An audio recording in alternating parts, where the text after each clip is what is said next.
Suruh di dulu videonya dulu ya. Sudah? Oke.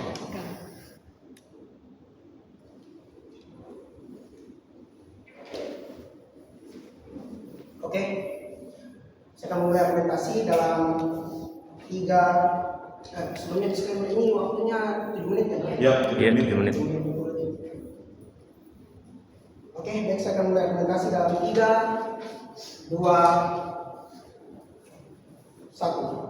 Dewan Juri yang terhormat, ini merupakan sebuah mosi analisis.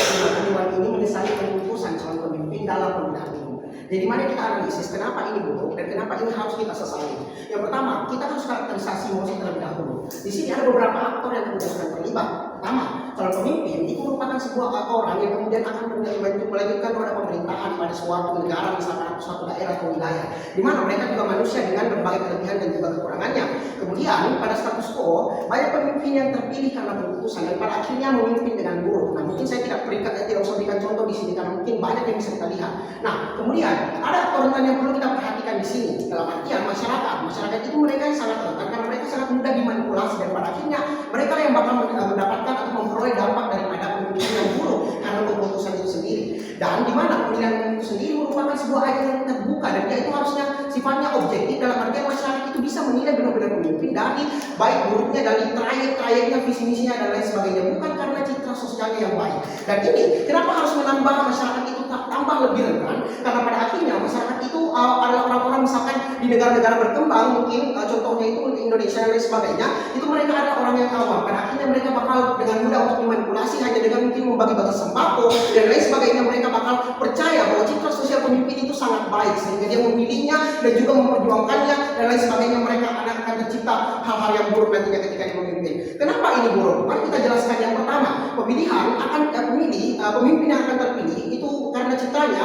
akan buruk karena yang pertama, citra itu sangat bisa dimanipulasi oleh si pemimpin tersebut. Nah, dalam artian citra ini bisa saja tidak sesuai dengan bagaimana latar belakang pemimpin itu, tapi karena citranya baik di masyarakat, dia perlihatkan baik di masyarakat, nah mungkin menggunakan bahasa dan lain sebagainya untuk memperlihatkan citra baiknya, pada akhirnya dia akan didukung oleh masyarakat dan diperjuangkan oleh masyarakat meski nanti mungkin gaya kepemimpinannya yang buruk. Nah, kemudian yang kedua adalah dia kompetensinya bisa saja tidak sesuai, hanya karena masyarakat itu menilai citranya itu baik, kompetensinya itu sebenarnya tidak sesuai dengan bagaimana apa-apa yang harus dipimpin dan menyelesaikan masalah di berbagai wilayah yang dia pimpin, itu pada akhirnya bisa akan merusak wilayah-wilayah tersebut dan bisa akan menjatuhkan wilayah-wilayah tersebut. Nah, kemudian yang ketiga, sebenarnya ada agenda para pemimpin itu nggak bakal bisa dipenuhi. Soalnya masyarakat itu udah jatuh dalam pemimpinan, jatuh dalam pilihannya dalam masyarakat. Dalam artian para pemimpin ini nggak bakal bisa dikritik, dalam arti ya dia tidak bakal bisa dikritik, dia tidak bakal bisa untuk dijatuhkan karena masyarakat itu sudah memilihnya dia dari awal. Dalam artian mungkin kampanye dan lain sebagainya, agenda-agenda pra pemilihan itu nggak dibutuhkan lagi.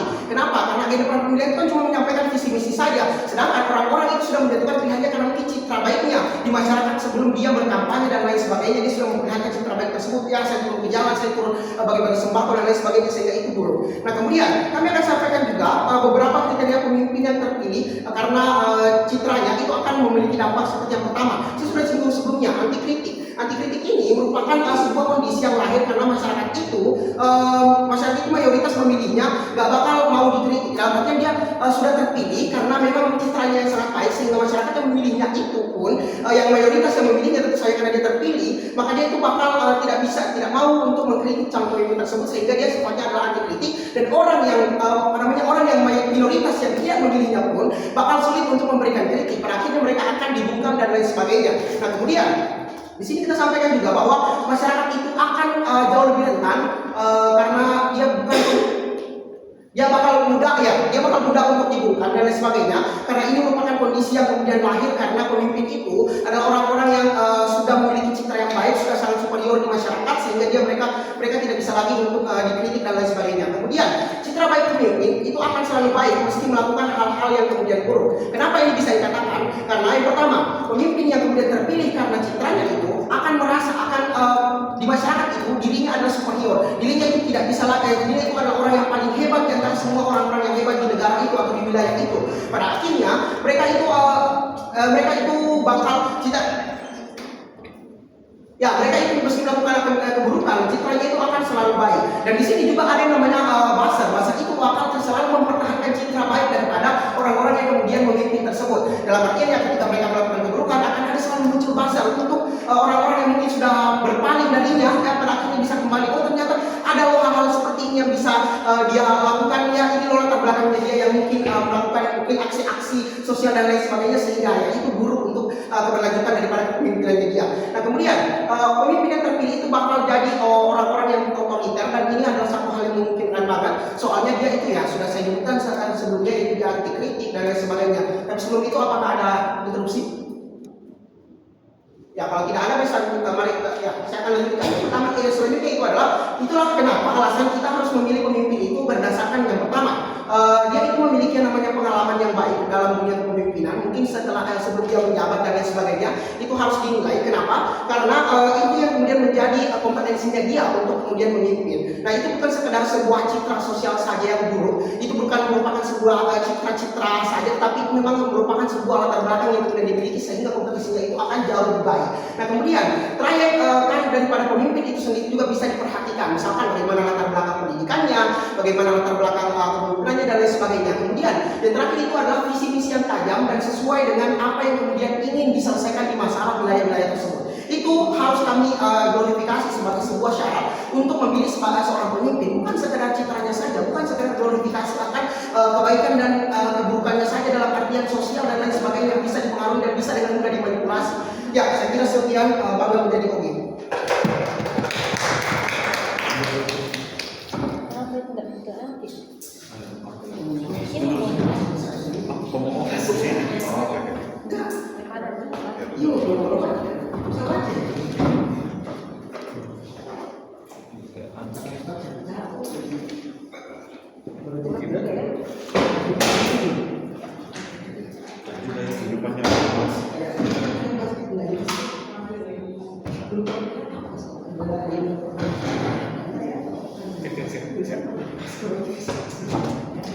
Terima kasih. Untuk memulai argumen tim kontra, saya panggil pembicara pertama kontra 1, waktu dan tempat dipersilahkan.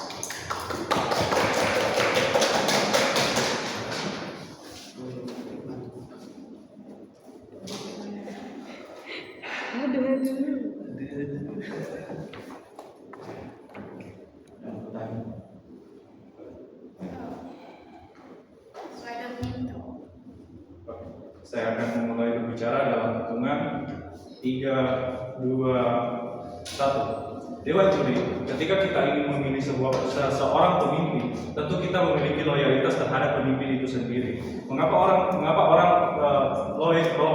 yang loyal terhadap calon pemimpinnya itu adalah alasan yang baik untuk memilih sebuah pemimpin dewan juri yang terhormat. Kita sudah tahu bahwa seseorang itu memilih masyarakat itu memilih seorang pemimpin bukan tanpa alasan, tetapi mereka melihat bagaimana kinerjanya yang telah dia lakukan di hari-hari sebelum mereka mencalon sebagai seorang pemimpin. Misalnya seperti mereka melihat CV-nya, mereka sudah melakukan apa yang telah dilakukan sebelumnya, ataupun bagaimana kampanye-kampanyenya kepada masyarakat dan bagaimana mereka dikenal. Tentu dengan ketika mereka mengenal pemimpin ini, mereka bisa menentukan, dan tentu pemimpin itu banyak dan masyarakat pasti akan memilih beberapa pemimpin-pemimpin yang akan sesuai dengan interest dari daerahnya, ataupun dalam hal ini pemilihan seperti bupati ataupun pemilihan seperti di tingkat provinsi dan lain sebagainya, bahkan sampai ke negara. Narasi yang diciptakan pun akan sangat baik dewan juri yang terhormat, karena kita bisa melihat lebih luas, kita bisa melihat dengan gambaran yang lebih besar bagaimana seorang pemimpin itu akan dipilih sebelum dia naik ke pemilihan itu sendiri. Sebelum saya masuk ke poin argumentasi, hal yang kemudian saya lakukan di sini adalah untuk memberikan sanggahan dan klarifikasi kepada tim opening government. Pertama, mereka mengatakan bahwa hal yang dilakukan hanyalah untuk membangun citra dan citra sosial itu tidak baik. Ketahuilah dari sini Dewan Juri yang terhormat bahwa citra sosiallah yang akan memberitahu kita bagaimana si pemimpin ini akan berjalan. Dewan Juri yang terhormat, kita bisa melihat seperti bagaimana dia berbuat baik kepada masyarakat dan bagaimana dia membagi sembako misalnya, ataupun mereka bisa mengetahui apa yang sesuai. Kemudian dari OG mereka tidak menjelaskan lebih detail bagaimana sih sebenarnya ketika kita tidak mengkultuskan pemimpin itu akan membangun citra dari si pemimpin itu sendiri, dan pada akhirnya ini bakal kembali kok kepada pengkultusan itu sendiri. Dewan Juri yang terhormat, karena pengkultusan itu diperlukan untuk mengetahui siapa pemimpin yang lebih cocok, dan ini juga ada bagian dari mekanisme check and balance, karena setiap pemimpin pasti memiliki fans ataupun pengikut-pengikutnya yang loyal dan bukan hanya satu. Kemudian mari kita masuk kepada poin argumentasi. Di sini kami membawakan dua poin argumentasi. Yang pertama, kenapa pengkultusan itu tidak apa-apa dan mengapa seharusnya pengkultusan itu perlu diketahui. Dan poin argumentasi yang pertama Dewan Juri yang terhormat adalah pengkultusan itu penting karena masyarakat ingin tahu siapa pemimpinnya untuk kedepannya. Mereka ada di daerah tertentu dan mereka ingin mengetahui bagaimana pemimpin itu bisa cocok dengan daerah itu.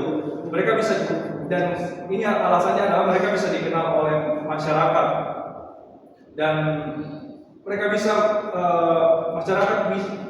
kita ketahui bahwa masyarakat itu berada dalam ketidaktahuan terhadap si para calon tersebut, dan dari mana mereka bisa lihat kalau cuma melalui visi misi dari si calon pemimpin itu. Mereka tentu tidak terlalu mengetahui bagaimana visi misi itu, karena visi misi itu bersifat lebih umum, dan mereka pasti perlu bukti yang lebih konkret seperti kinerjanya sebelumnya ataupun hal-hal lain yang mereka lakukan untuk membangun citra di masyarakat. Kemudian ketika tidak adanya pengkultusan, kita sudah tahu di status quo itu ada sebagian orang yang apatis.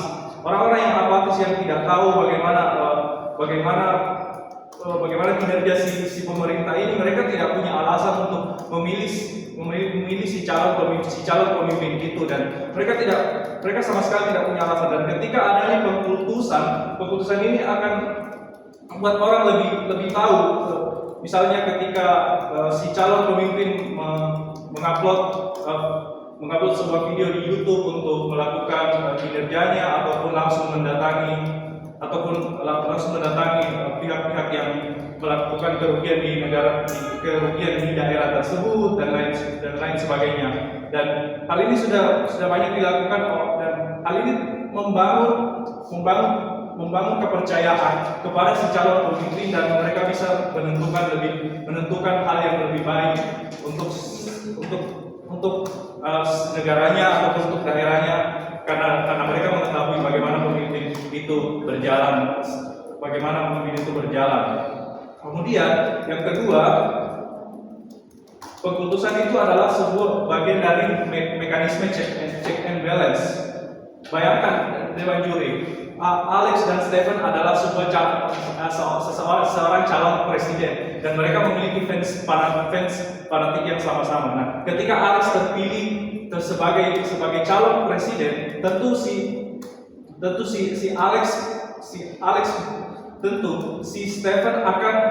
fans Stephen akan mengkritik apapun yang hal-hal buruk yang dilakukan Alex secara objektif ketika menjadi pemimpin, dan ini adalah mekanisme check and balance. Fans Stephen dalam hal ini sebagai pihak oposisi akan membuat pemerintah menjadi lebih baik, dan tidak akan mencegah adanya otoriter Dewan Juri yang terhormat. Kemudian kenapa masyarakat pada akhirnya akan memutuskan memutuskan calon pemimpinnya, karena dewan juri kita ketahui bahwa ini adalah hak setiap orang untuk melihat siapa pemimpin yang baik, dan semuanya pasti dilakukan secara objektif kok, dan tidak mungkin pada akhirnya bakal menjadi hal yang buruk karena itu bakal menjadi opening.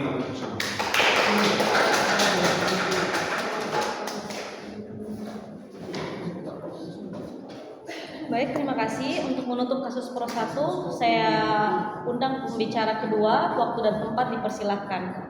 Mungkin sebelum dimulai saya mau infokan dulu ke LO-nya. Jadi jangan cuma diketuk begitu saja. Jadi kalau bisa di lab ya. Terus untuk ketukan 2 kali itu di menit ke-7.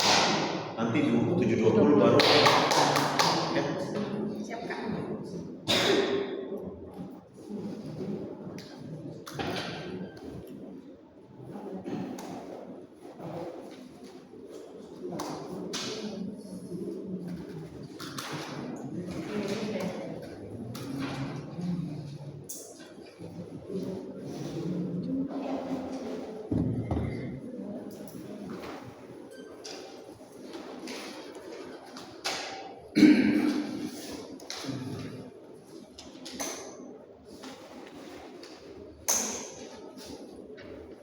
Baik, ketika ingin silakan mengatakan saja saya akan berbicara.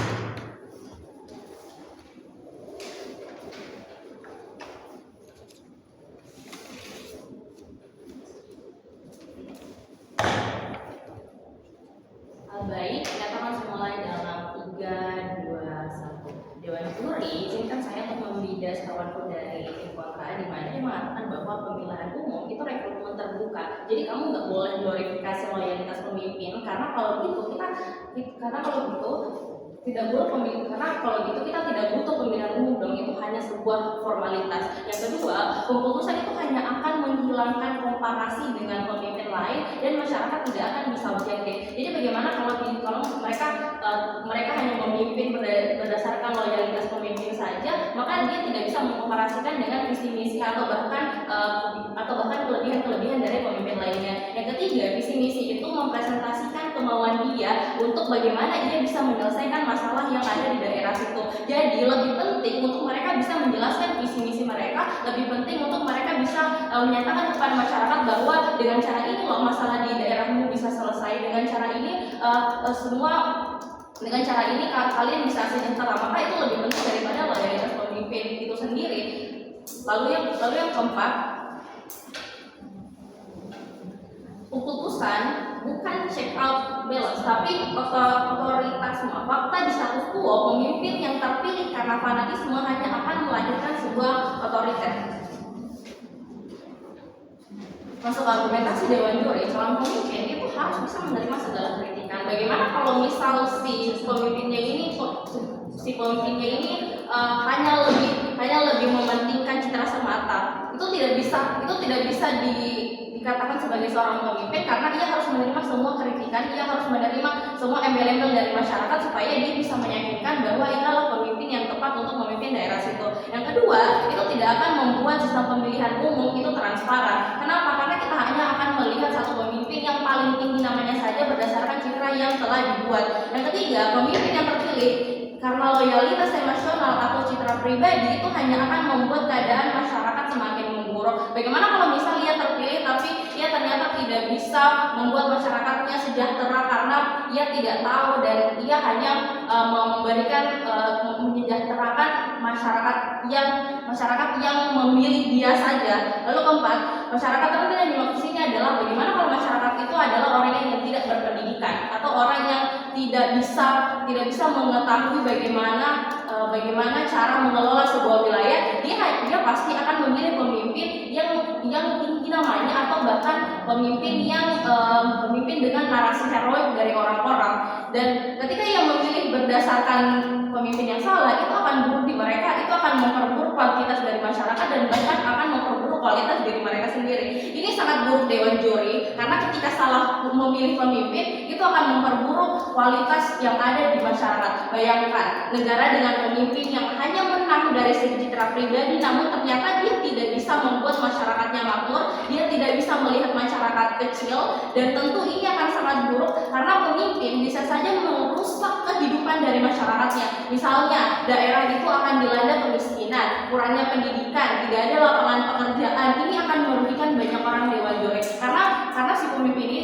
akan lebih mementingkan orang-orang atau bazar-bazar mereka saja. Mereka tidak akan melihat masyarakat kecil itu. Yang keenam, faktanya pemimpin dengan pengkultusan ini biasanya didukung oleh orang-orang yang memiliki nama atau pejabat-pejabat. Dan ketika calon pemimpin ini terpilih dan mereka hanya akan menyejahterakan orang-orangnya mereka saja, ini jahat Dewan Jore karena yang kaya akan semakin kaya dan miskin akan semakin miskin. Yang ketujuh, ini buruk. Masyarakat tidak akan pernah bisa sejahtera, apalagi berkembang. Bahkan paling parahnya bisa melanggar hak asasi manusia Dewan Jore. Masyarakat berhak untuk sejahtera, berhak untuk mengkritik, dan berhak untuk mendapat transparansi dari semua calon pemimpin mereka. Yang kedelapan, masyarakat yang mengkritik itu pasti hanya akan dibungkam dan bahkan diserang oleh bazar-bazar dari calon tersebut. Mereka akan sangat mudah dicantumkan dan malah mereka akan dihukum karena mereka mengkritik, bahkan kritikannya tidak diterima. Sedangkan kalau bazar mereka ketahuan, pasti yang diselamatkan itu adalah orang-orang bawahan dari pemimpin itu.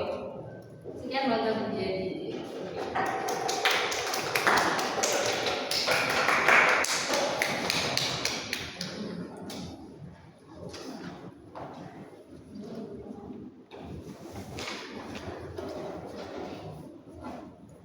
Baik, terima kasih. Untuk menutup kasus dari kontra 1, saya panggil pembicara kedua. Waktu dan tempat dipersilahkan. Bisa.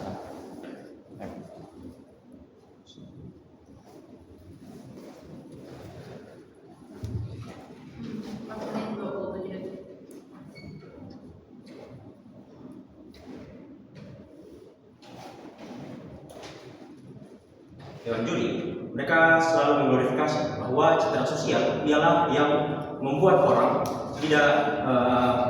orang memilih pemimpin yang salah. Seakan-akan mereka tidak tahu bahwa citra sosial itu dibangun dari bagaimana orang-orang itu jujur balik di masyarakat, bagaimana ia bekerja untuk masyarakat dan lain sebagainya. Even mereka katakan bahwa citra sosial dapat dibangun dengan bagi-bagi bansos dan lain sebagainya. Namun di sisi kami, karena adanya pengkultusan, hal itu akan ditutupi.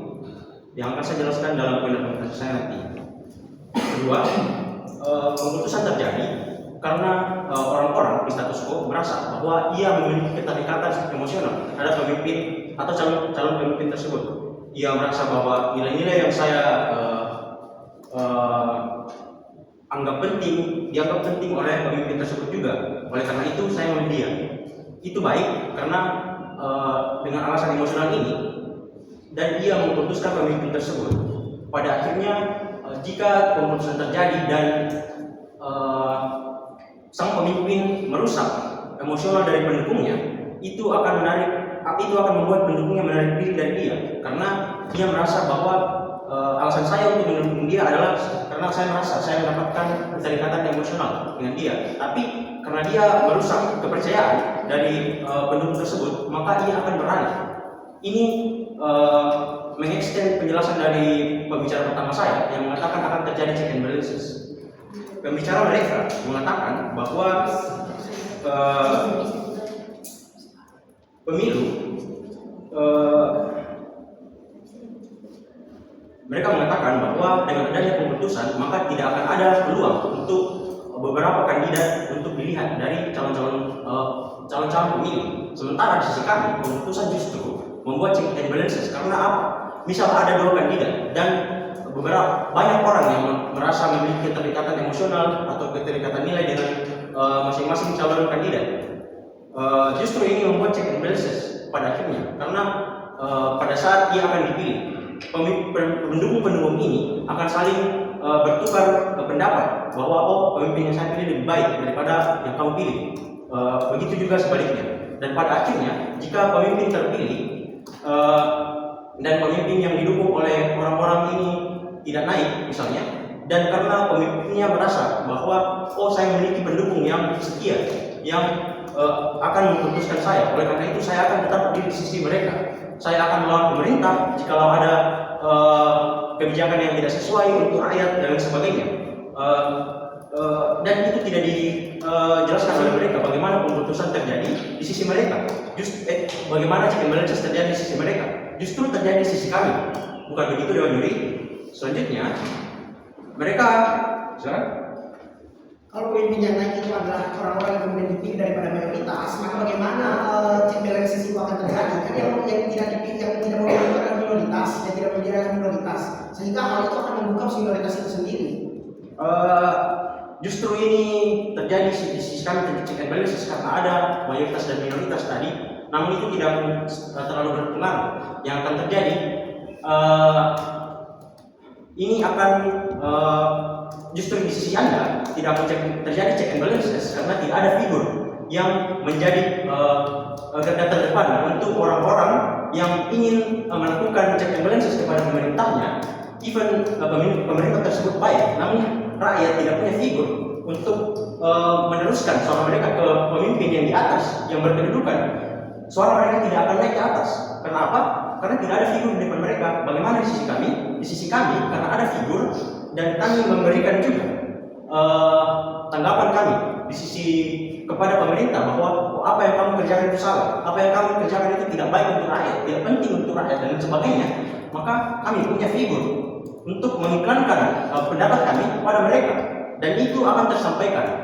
Bagus jika pemimpin yang terpilih baik, bagus terjadi check and balances dan apa yang salah dikerjakan oleh pemimpin yang terpilih tersebut akan segera diusahakan untuk diperbaiki. Itu terjadi karena ada keputusan di mana akan ada figur yang berdiri di sisi pemerintah dan ada figur yang berdiri di sisi oposisi. Di sisi Anda, di mana keputusan tidak terjadi,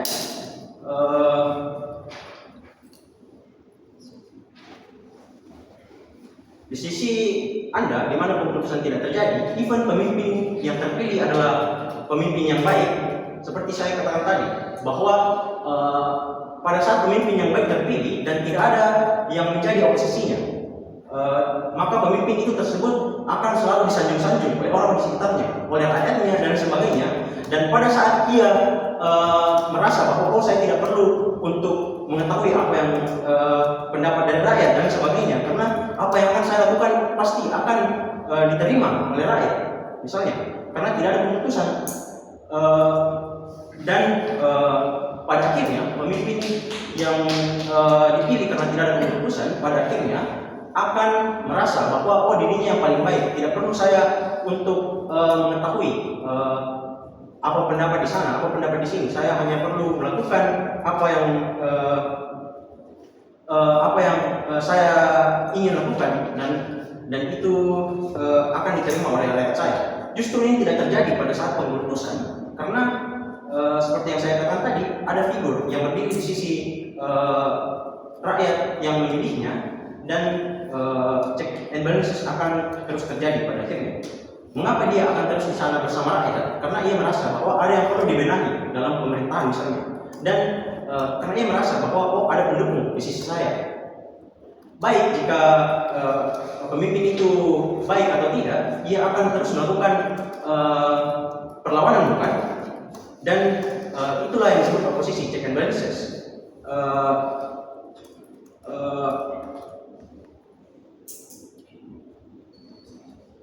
Misalnya pada pemilihan 2024 kemarin, Prabowo diputuskan oleh banyak orang, Anies juga diputuskan oleh banyak orang. Sekarang apa yang terjadi? Walaupun Prabowo dipilih oleh mayoritas orang, tetap terjadi kan yang namanya check and balance, di mana Anies tetap berdiri untuk pendukungnya. Anies tetap berdiri untuk pendukungnya, terima kasih, untuk meneruskan apa yang pendukungnya ataupun orang-orang yang tidak setuju dengan apa yang menjadi kebijakan pemerintah di atas untuk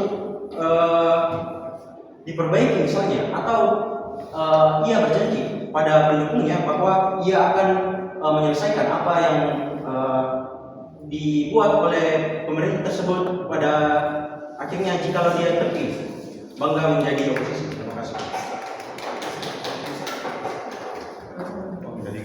Handphone di situ ya.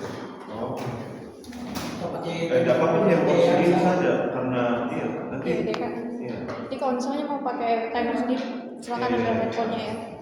Oh iya. Mungkin bisa satu HP saja semuanya yang kayak satu HP saya sudah Iya. Taruh di situ saja. Nanti buka. Oh terus tadi untuk ini POI-nya itu dari menit ke 1 sampai menit ke 6 saja ya, tadi itu sudah ada. Oke. Izin membuat stopwatch timer 20 menit berbicara, 20 detik saya berbicara saat saya membacakan notes.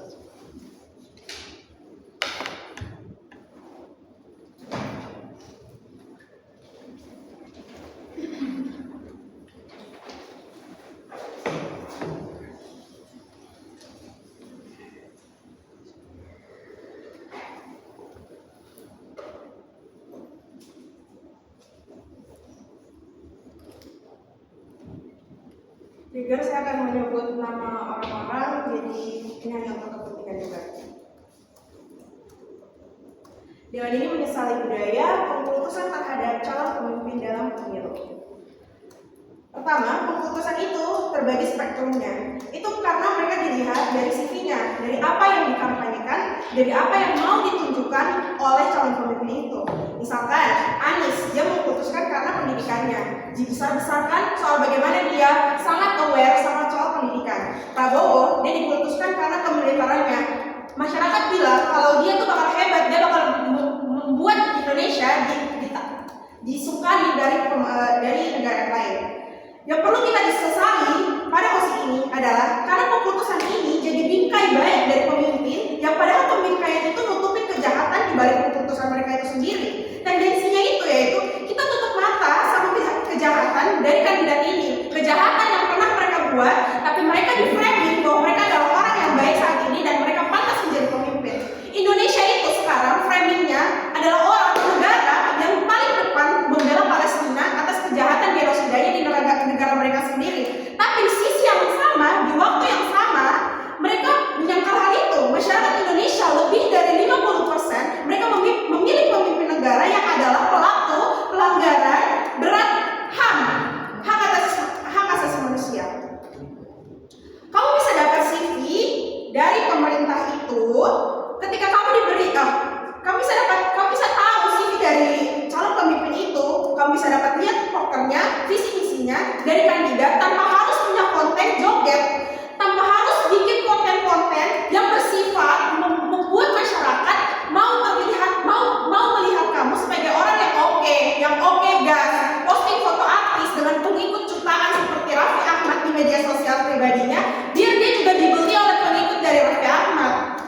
Itu satu. Kamu bisa melihat program dan visi misinya lewat video TV yang mereka tampilkan debat itu. Tapi masyarakat selalu acuh akan debat itu. Mereka sudah memilih keberpihakannya mereka pada calon pemimpin tanpa melihat dari konten yang diperdebatkan dalam hal tersebut. Kemudian pada umur 17 tahun kamu diberikan hak untuk memilih, yang artinya pemerintah merasa bahwa kamu itu sudah kritis, kamu itu sudah bisa memilah mana yang baik dan mana yang buruk, dan apalagi ini soal pemimpin negara. Tapi apakah ini berlaku dengan masyarakat yang sulit mengakses pendidikan, masyarakat pedalaman misalkan? Seperti yang paling siapa sih orang yang paling memutuskan orang-orang seperti mereka?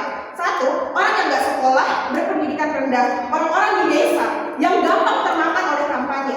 Mereka tuh bisa membela habis-habisan pemimpin mereka karena konten yang mereka nonton semata di media sosial. Itu mengapa kami menyesali akan hal ini. Mereka tertutup matanya, mereka tertutup telinganya, karena mereka nggak tahu dampak panjang dari hal tersebut. Pertama, dampak apa? Satu, orang-orang yang melakukan pengkultusan yaitu orang-orang yang terkena imbas itu sendiri.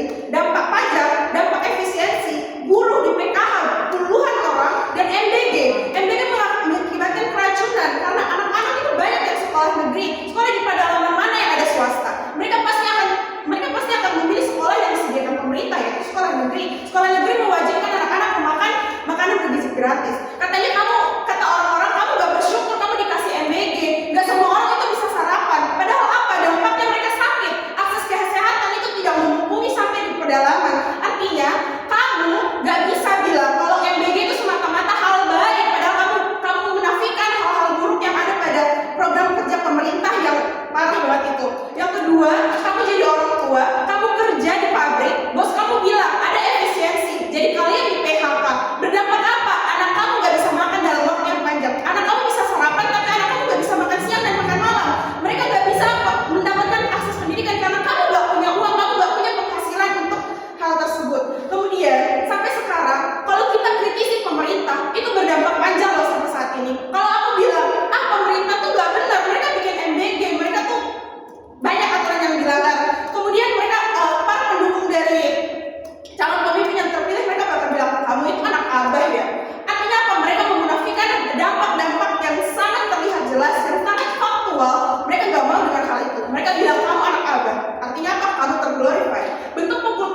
glorifikasi. Glorifikasi dari kampanye tim sukses kandidat yang sampai ke masyarakat, padahal itu hanya framing yang positif dari mulut ke mulut. Prabowo itu kan, misalkan kita bilang Prabowo itu kan pelanggaran HAM, dia pelanggar HAM terberat pada zaman itu. Dari mulut temennya pasti dia bakal bilang, oh enggak terbukti kok, orang dia bisa jadi calon pemimpin. Masa jadi calon pemimpin negara, dia dulunya penjahat. Gak mungkin dong pemerintah sebodoh itu sampai bikin dia menjadi calon pemimpin kalau dia dulunya pelanggar HAM. Glorify ini yang bikin masyarakat pedalaman yang juga minim pendidikannya itu gak mampu kritis dalam memilih pemimpin. Akhirnya apa? Mereka memilih orang yang salah, yang ketutupan sama citra baik, yang ketutupan sama apa yang diputuskan pada masyarakat. Bahwa buktinya sekarang apa? Prabowo dapat banyak suara dari orang desa. Kembali lagi pada argumen saya yang pertama, mereka mendukung Palestina akan hal genosida, tapi mereka memilih pemimpin yang juga adalah pelanggaran HAM. Orang desa merasa pemimpin itu oke, gas mantap buat dipilih karena media sosial, karena influencer dibayar buat jadi booster. Oke telah ngomong kalau Oke bilang kalau Oke ngomong tentang buzzer, tapi mereka nggak ngasih penjelasan rinci mengapa ini tuh punya banyak pengaruh. Bahkan maka saya dengan jeda termas akan jelasin kenapa buzzer ini sangat berdampak pada hal ini. Zaman sekarang siapa yang nggak main sosmed? Zaman sekarang media sosial mana yang nggak sampai ke masyarakat pedalaman? Masyarakat di desa itu bisa dapat info lewat teks, dan yang paling masif sekarang adalah TikTok. Buzzer dibayar untuk komen dan bikin konten ngebagusin citra kandidat, yaitu keputusan. Konten kayak apa? Prabowo tuh udah 2 kali ikut, kasihan. Masa tahun ini dia ikut gak lolos lagi? Kedua, Prabowo bisa joget oke gas, artinya dia sayang sama masyarakat. Dia mau sama hidupnya kayak masyarakat. Yang ketiga, Prabowo punya kunci, artinya dia soft heart, jadi dia pasti bakal baik sama masyarakatnya. Oji juga bilang kalau keputusan ini cuma framing yang bohong. Padahal enggak, framing mereka itu benar, tapi terlalu diberlebih-lebihkan. Benar Prabowo punya kunci, tapi framingnya itu soft heart. Mereka bilang kalau dia soft heart bakal jadi pemimpin yang baik. Enggak berarti seperti itu. Dia punya kunci karena dia suka kunci, bukan berarti dia bakal berlakukan Bobby sama kayak kamu. Bobby dikasih tempat yang istimewa di istana negara. Kamu dikasih apa? Kamu dikasih efisiensi, kamu di PHK dari pekerjaanmu. Kemudian Oji juga bilang bahwa presiden bakal jadi anti kritik. Ini tuh bermula dari apa, teman-teman? Ini tuh bermula dari budaya kandidat. Mereka buat kampanye akbar yang mana banyak masyarakat yang datang penuhin GBK. Kandidat bakal angkuh. Mereka bilang, kok masyarakat mau dukung aku padahal dulunya aku penjahat. Artinya mereka merasa mereka banyak sisi pendukungnya. Saya dulu jadi agen pemburuan kritisi, yaitu Prabowo itu sendiri. Dia tuh dulu jadi baik, hanya itu yang dapat saya sampaikan.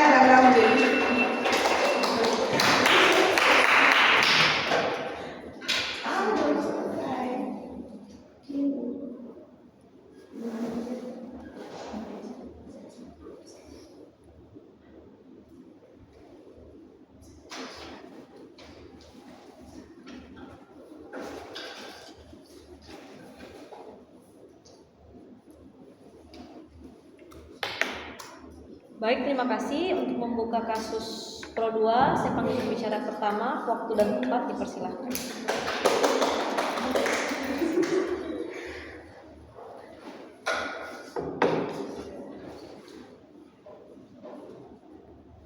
Baik. Waktunya. Mana ada teleponnya. Pilih yang mana bagus. Habis itu dia apa? Bankingnya.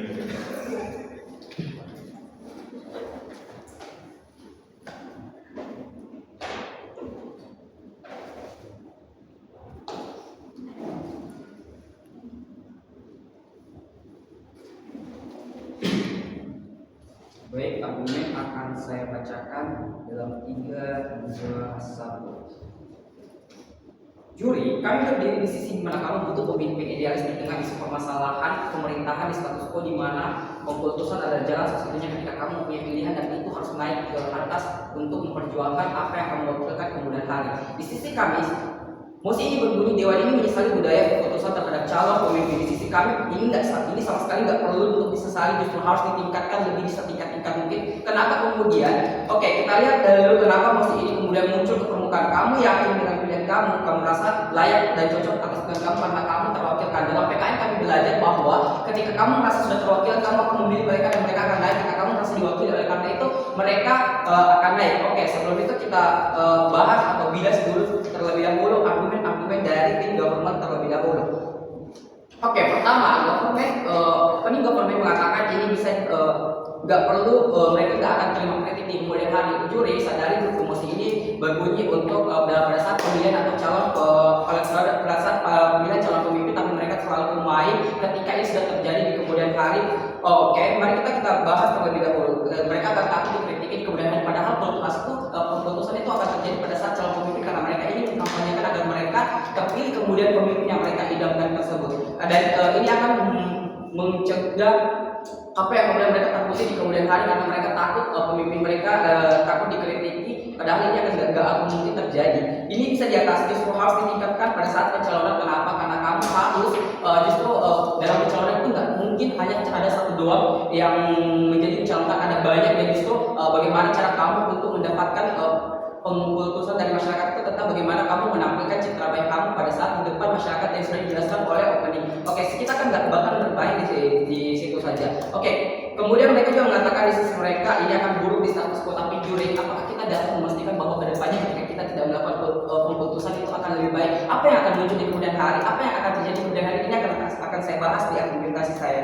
Oke, kemudian mereka Oke, kemudian P2 mereka mengatakan ini secara tidak langsung mencederai proses pemilihan dan segala macamnya. Justru apa yang akan terjadi juga di kemudian hari ketika tidak ada keputusan yang pertama akan muncul dalam money politik, mereka akan menggunakan sesuatu yang bergerak di bawah kesunyian untuk mendapatkan suara-suara orang lain tanpa harusnya ada keputusan, di mana keputusan itu kami rasa lebih baik di sisi kami dibandingkan yang akan muncul di kemudian hari di sisi mereka. Oke, kemudian CG kita kemudian bidas CG kejahatan akan muncul di sosial. Kita tahu bahwa sekarang digital sedang berkembang secara pesat dan mungkin kejahatan akan muncul di sana ketika kamu melakukan kejahatan, dan nggak mungkin pada saat kamu pencalonan nggak diseleksi apa sebab dan ada aturan yang mengatakan bahwa kamu nggak akan lolos ketika ada pelanggaran atau apapun. Karena buktinya Prabowo lolos itu artinya aturan atau negara mengisikan mereka, dan itu nggak bisa dikredit di sisi mereka karena memang ini sudah ada aturannya dan itu diterima di sisi negara, dan bahkan itu artinya negara mengisikan mereka untuk bertanding sebagai calon pemimpin di kemudian hari dan mempunyai hak untuk ikut dalam hal tersebut. Ini nggak boleh dikredit di sisi mereka. Tidak, terima kasih. Kemudian joget-joget kemudian konsep ini hanya kita sadari ini bermula ketika mereka kampanye untuk menyampaikan untuk menarik keputusan dari masyarakat, tapi ketika ada di akhir mereka joget-joget dan masyarakat suka. Sadari dari awal saya bilang bahwa ketika masyarakat suka dan merasa terwakili, mereka akan memilih pemimpin tersebut, dan mereka mungkin itu saja pemimpin yang mereka terima, dan mereka yakin mereka ini joget-joget itu bisa mewakili mereka, dan itu joget-joget itu bisa mewakili mereka. Dan kita juga perlu tahu bahwa joget-jogetnya pada saat Prabowo itu nggak mesti dia selalu joget-joget pada saat melakukan visi misinya, dia hanya joget-joget untuk menghilangkan stresnya pada saat kampanye itu sendiri, dan kamu terlalu stigmatisasi hal tersebut. Oke, kemudian ada masalah yang mereka bahas, masalah yang sebenarnya nggak perlu dibahas, masalah MBG dan segala macamnya.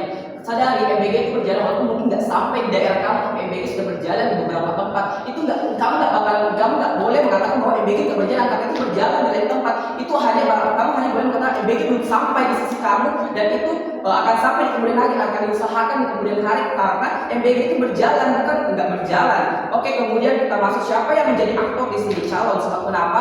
Calonnya ini akan menarik suara melalui tidak terima kasih. Kemudian masyarakat, oke, mereka sadari jadi mereka kejam di sisi mereka karena kamu saat kamu yakini ketika kamu menjadi masyarakat yang tinggal di pelosok desa, kamu nggak punya TV, nggak punya jaringan, dan nggak punya apa-apa, hanya ada satu orang yang selalu bolak-balik ke pasar, dan pasar menjadi tolak ukur pertukaran informasi, dan mereka akan mendapatkan keputusan di sana karena mereka akan mendapatkan informasi soal calon dan siapa mereka yang akan naik, karena dari melalui hal itu mereka akan tahu banyak hal tentang calon tersebut, dan mereka akan sampaikan di sisi mereka. Tidak, terima kasih di sisi mereka. Kemudian masuk ke Gensi, kemudian Gensi karena Gensi berperan aktif dalam masyarakat.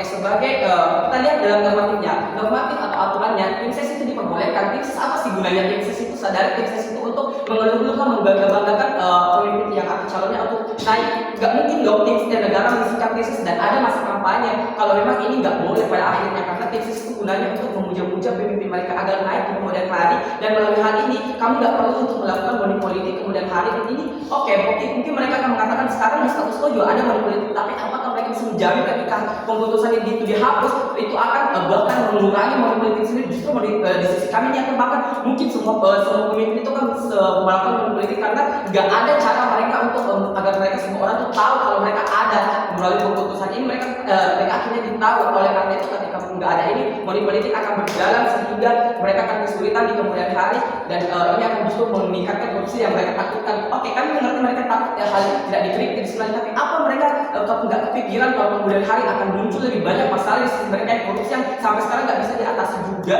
dan melalui mereka juga akan bilang, loh sampai sekarang melalui hal ini juga justru belum teratasi sama sekali. Memang belum teratasi sama sekali. Apakah di sisi kamu justru akan memperkurang, justru makin memperparah juga, ini lebih baik di sisi kami. Kemudian melalui sosial juga kita tahu manusia sebagai makhluk sosial, mereka bisa bertukar, bercengkrama dan segalanya melalui hal tersebut, karena ini tidak dijelaskan di antara mereka semua di awal. Dan ini mengapa kami lebih baik daripada OO juga pada akhirnya, karena di sisi sosial kita bisa bertukar pemikiran. Kamu juga akan bertemu dengan 01 dan 02 pemilihnya, dan mereka akan mengatakan bahwa 01 begini dan 02. Nah, itu tergantung lagi, makanya perlu ditingkatkan pengutusan, karena tergantung lagi kamu yang mana yang akan keluar pada akhirnya terbukti pada saat ini. Sedikit trigger tadi warning karena baru menyebut beberapa hal, dan oleh karena itu lanjut. Apa yang kemudian terjadi kemudian ini buruk jika tidak dilakukan pada akhirnya, yaitu jika tidak dilakukan mungkin akan tadi bagi-bagi giveaway pada akhirnya yang mereka lakukan sendiri pada akhirnya ini kami rasa nggak masuk kepada keputusan bagi-bagi giveaway yang akan muncul ketika ini nggak dilakukan sama sekali, dan akan muncul money politik yang kami lakukan tadi. Oleh karena itu penting ini kami bangga berada di sisi CEO.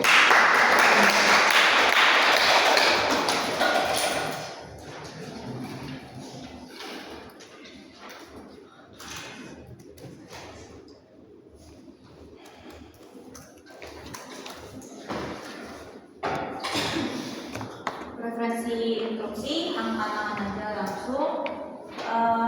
Trigger warning karena dibahas politik, jadi akan sangat bahas banyak isu sensitif. Hanya untuk teman dekat sekarang saja. Oke, mulai pidato dan 3, 2, 1. Masyarakat miskin, manusia mau hidup lebih baik, yang paling terpedaya dengan narasi keputusan. Mereka mengharapkan ada perubahan, mereka mengharapkan ada kehidupan yang lebih baik dengan adanya presiden baru. Orang-orang, anak-anak ADM dan Indonesia yang terpaksa di-online-kan ada bentuk dari korban keputusan karena berusaha untuk memenuhi standarisasi yang kami perbuat. Tapi seperti itu. Bentuknya adalah bagaimana karena keputusan ini presiden baru itu merasa memiliki power yang sangat kuat karena mereka merasa sangat diperlukan oleh masyarakatnya. Inilah yang menjelaskan lebih lanjut tentang bagaimana ini dibahas soal bagaimana masyarakat bisa menjadi anti kritik. Tapi kedua, bagaimana dampak tangible-nya, yaitu tentang bidikan tunggal ika yang terpecah di sosial media dengan narasi anak abang, Votos 02. Inilah kenapa penjelasan ini soal anti kritik dan dampak tangible menjadi penting sebagai akibat dari keputusan. Tapi debat di Pemuka sebenarnya deadlock. Pro 1 bahwa soal bagaimana pemimpin dipilih berdasarkan citra itu buruk karena citranya dilebih-lebihkan. Kontra 1 bahwa soal bagaimana pemimpin diputuskan justru baik karena mereka akan mendengar suara masyarakat. Debatnya tarik-tarikan tentang bagaimana dampak baik dan buruknya berjalan di status quo. Jadi, Pro 2 yang saya tadi jelasin ke kamu, bagaimana keputusan berjalan tetapi di saat bersamaan, bagaimana pemimpin tetap bisa dipilih tanpa kita harus melebih-lebihkan. Bagaimana kita bisa tetap melihat masyarakat sebagai suara masyarakat, bukan sebagai akomodasi suara saja. Tapi sebelum itu, respon ke kontra 1. Mereka mengatakan orang-orang akan memilih karena kinerjanya saja. 2 respon untuk ini. Jawabannya adalah tidak. Ini sudah jelaskan kamu bagaimana keputusan adalah glorifikasi dari masyarakat. Orang-orang tim Prabowo karena tim suksesnya yang gencar. Bila ditanya visi-misinya Prabowo, tahunya cuma dia bakal bikin makan siang berisi gratis. Dia bakal buka 17 juta pekerjaan. Tapi sama saat ini yang terjadi hanya PHK puluhan ribu orang. 2, kalaupun iya, orang yang memilih karena kinerja cuma beberapa saja. Orang-orang yang cukup kritis yang mempertanyakan program kinerjanya, sehingga pemilihan karena kinerja itu tidak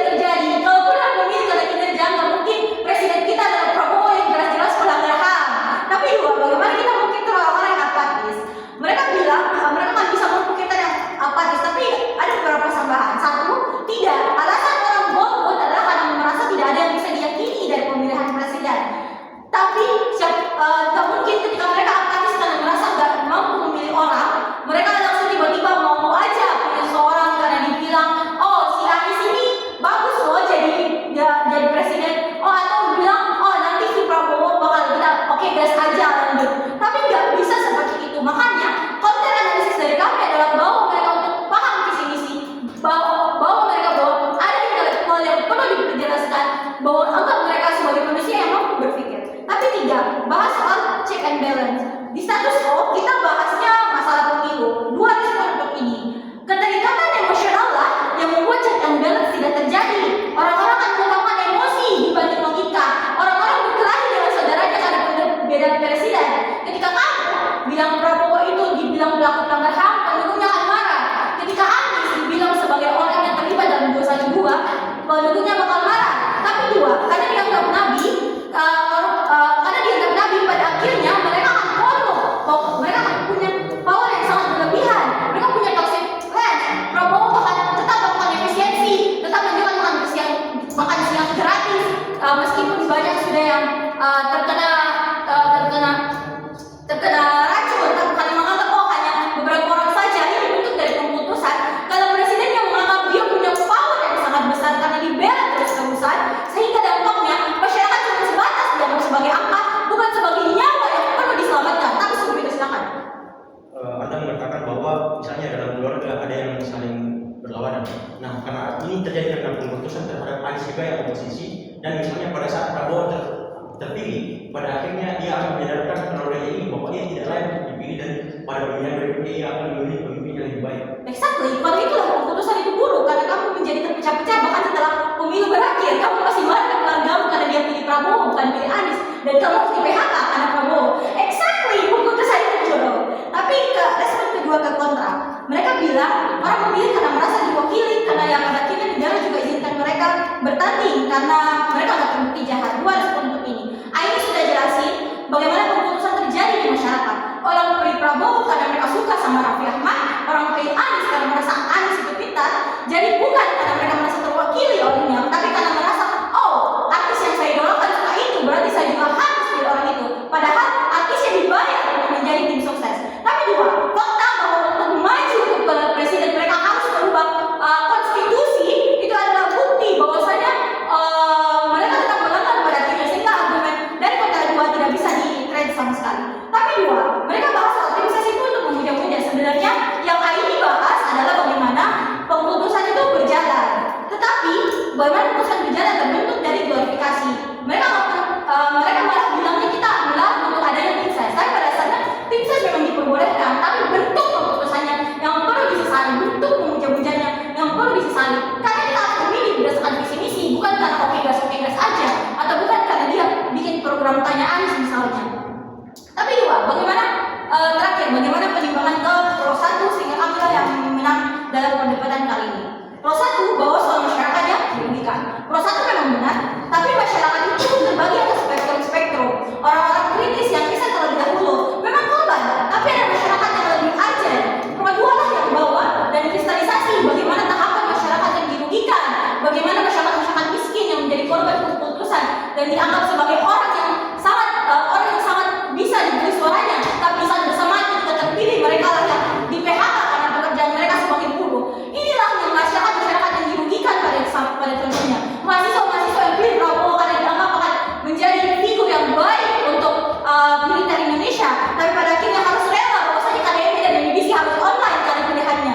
Tapi dua, Pro 1 bahwa soal bagaimana pemilihan pemimpin menjadi berdasar citra. Pro 1 benar, tapi Pro 2 yang dijelaskan kenapa masyarakat tiba-tiba bisa memilih karena bentuknya mulut ke mulut, mereka pilih karena tim sesnya bujuk mereka.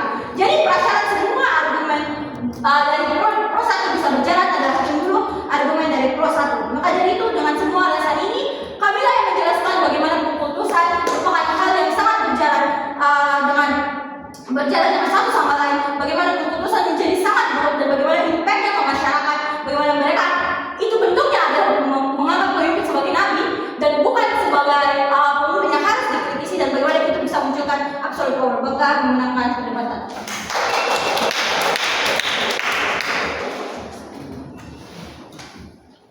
Baik, terima kasih untuk debat semifinal hari ini. Untuk saya panggil. Sabar. Tenang. Belum dilanjutkan. Maka saya panggil pembicara kedua tim kontra 2. Waktu dan tempat dipersilahkan.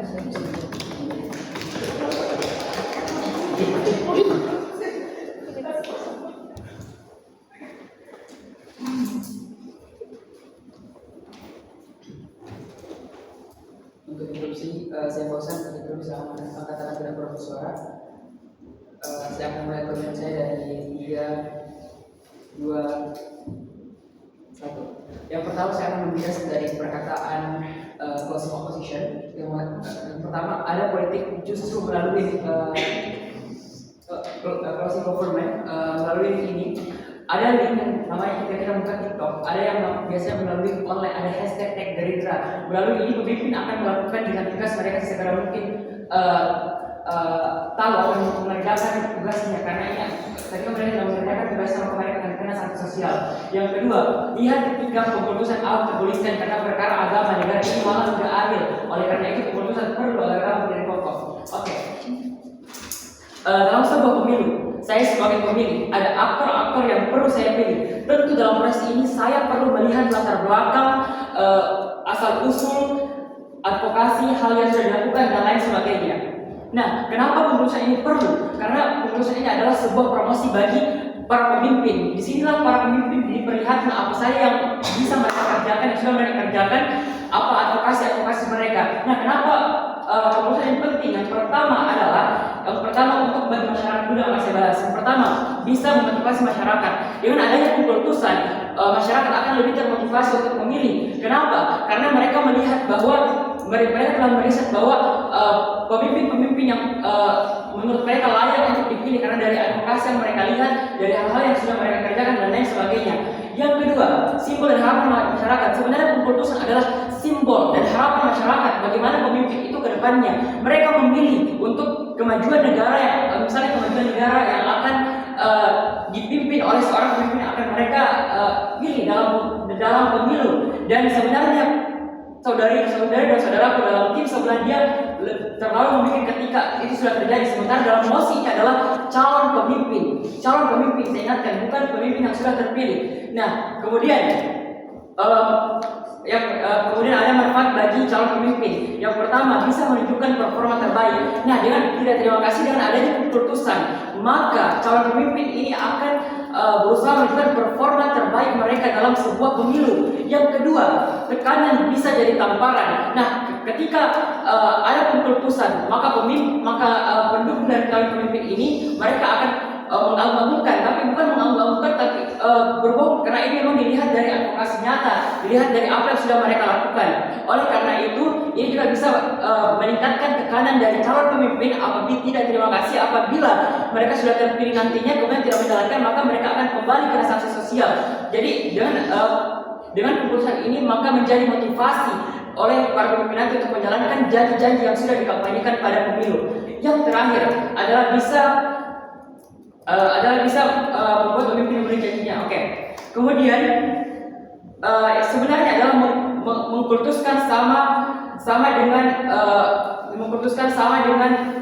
mempromosikan para pemimpin. Ini bisa manfaatnya adalah kita bisa memperlihatkan bahwa siapakah pemimpin yang terbaik, siapakah pemimpin yang layak untuk memimpin, tidak terima kasih dan lain sebagainya.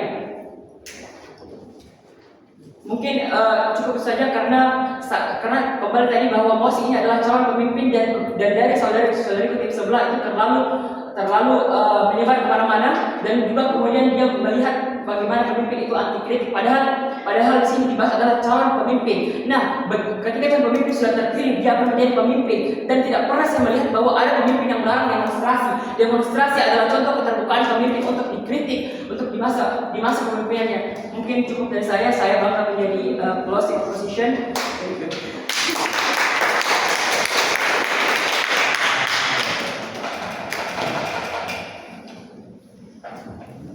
Baik, terima kasih. Karena ini ronde senyap, maka silakan langsung kembali ke main hall untuk menunggu pengumuman. Terima kasih. Silakan berjabat tangan dulu, berbaik-baikan dulu, saling berkenalan dulu.